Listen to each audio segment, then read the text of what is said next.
Ao tomar posse, ao meio-dia desta quarta-feira, em Washington, 14h em Brasília, como 46º presidente dos Estados Unidos, Joe Biden terá pela frente uma série de desafios sem precedentes. Uma pandemia que já matou mais de 400 mil americanos, a crise econômica causada pelo novo coronavírus, a polarização política do país, onde a maioria dos republicanos rejeita sua vitória, a ameaça do terrorismo de extrema-direita, o racismo institucionalizado, a desigualdade racial, o aquecimento global, a perda de prestígio internacional dos Estados Unidos, o afastamento do país das instituições multilaterais, a desconfiança dos aliados, as guerras sem fim no Iraque e no Afeganistão, a ameaça nuclear da Coreia do Norte e do Irã e o crescente poderio da China. Biden é um moderado, foi eleito para ser um presidente normal, previsível e, sobretudo, conciliador. Seu discurso de posse vai pregar a união nacional. Os republicanos aproveitaram a deixa para pedir o fim do segundo processo de impeachment de Trump. Ao incitar a insurreição, a invasão do Congresso, o novo presidente deve deixar a questão do impeachment com o Congresso. A seu lado, Biden terá a ex-senadora Kamala Harris, a primeira mulher a ocupar a vice-presidência dos Estados Unidos, a primeira de origem africana e a primeira de origem asiática. Como o Senado está dividido ao meio, Harris terá o voto de desempate porque acumula a presidência do Senado. Nos primeiros dias, Biden vai pedir ao Congresso a aprovação de um orçamento de emergência de 1 trilhão e 900 bilhões de dólares, mais de 10 trilhões de reais, para enfrentar a pandemia. Vai baixar dezenas de decretos para mudar políticas do governo Donald Trump.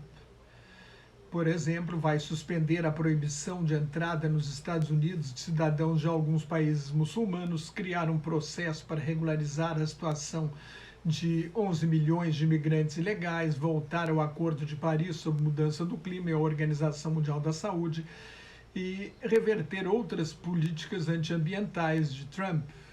Biden promete vacinar 100 milhões de pessoas em 100 dias. Hoje, os Estados Unidos estão vacinando 800 mil pessoas por dia, um aumento considerável em relação a 2 semanas atrás. Para atingir a meta, o novo governo quer abrir pelo menos 100 clínicas de vacinação em massa. Também vai credenciar centros de saúde comunitários. Dentro da campanha Desafio de 100 dias de máscara, Biden vai tornar obrigatório o uso de máscara em todas as instalações federais. A polarização talvez seja um desafio maior do que a pandemia. Trump foi um líder destrutivo, desrespeitou todas as normas, insultou todos os oponentes e semeou a discórdia. Em pesquisa da Universidade Quinnipiac, 67% dos republicanos negaram legitimidade à eleição de Biden. Trump foi banido pelo Twitter, seu principal instrumento para governar, por incitar a invasão do Congresso. Sai da Casa Branca em algumas horas, mas seu impacto vai durar anos. Mais de 74 milhões de eleitores votaram nele em novembro. Depois do assalto ao Capitólio, sua aprovação, que nunca chegou a 50%, caiu para 34% em pesquisa do Instituto Gallup. É o presidente mais impopular da história. No discurso de despedida, Trump declarou que fez o que tinha que fazer e muito mais. Sem citar Biden, afirmou que o movimento que lidera está apenas começando.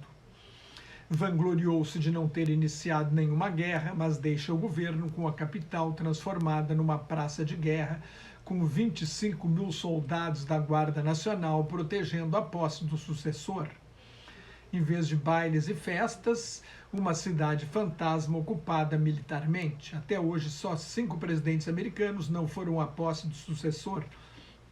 Há 152 anos, um presidente não falta à posse do próximo. Em 1869, o Andrew Jackson, que sabotou a reconstrução depois da Guerra da Secessão e escapou de um impeachment por apenas um voto, não foi à posse de Ulysses Grant, comandante militar vitorioso do Exército do Norte e da União. Desde o fim daquela guerra civil, os Estados Unidos não estavam tão divididos quanto agora.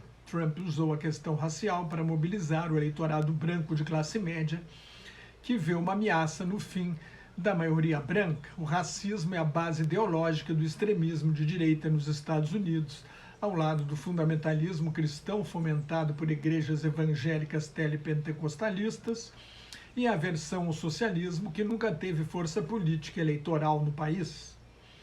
Quando neonazistas marcharam em Charlottesville, na Virgínia, em agosto de 2017, Trump disse que havia gente boa dos dois lados, dos ultradireitistas e dos antifascistas.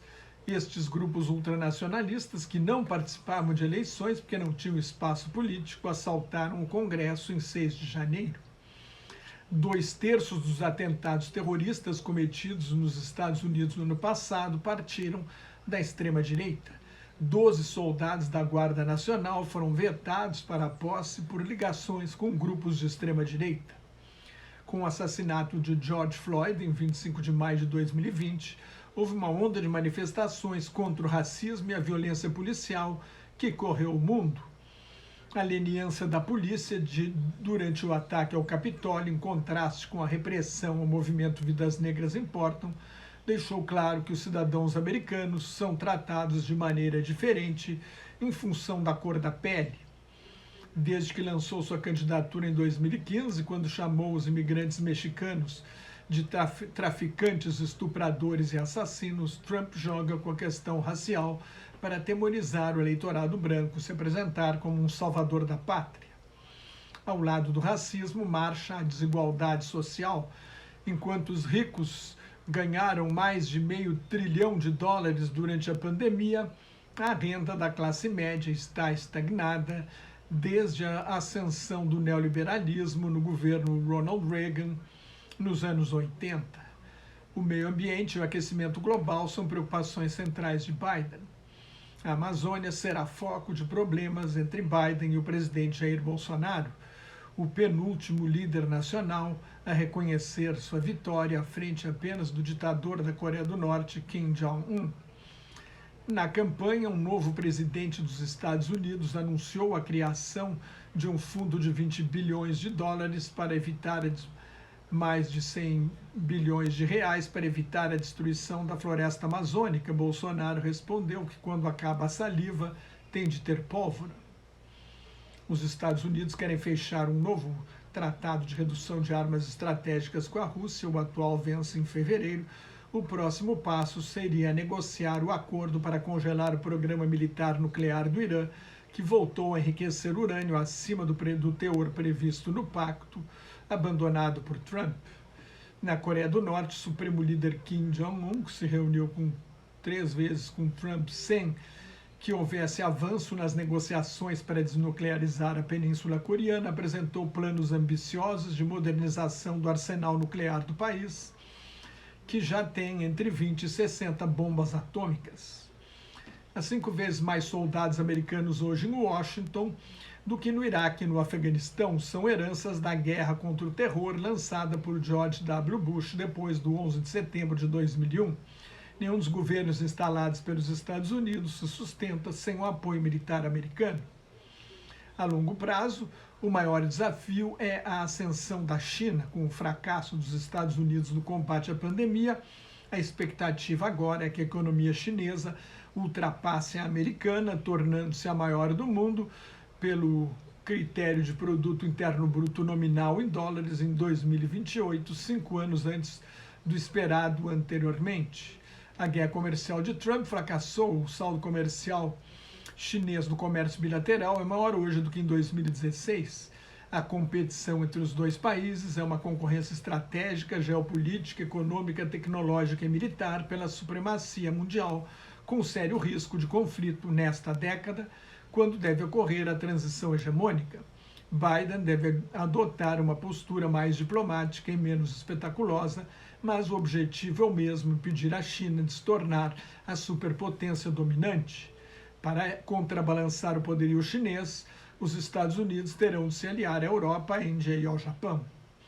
Mais notas e comentários sobre política internacional no meu blog Globalização em Crise, que está em nelsonfrancojobim.blogspot.com, no meu Twitter e no Facebook, onde também colaboro com o grupo Quarentena News. Cuide-se, fique em casa, se não tiver Nada muito importante a fazer na rua, use máscara e mantenha a distância de pelo menos 2 metros se tiver de sair à rua. E muito obrigado pela sua atenção.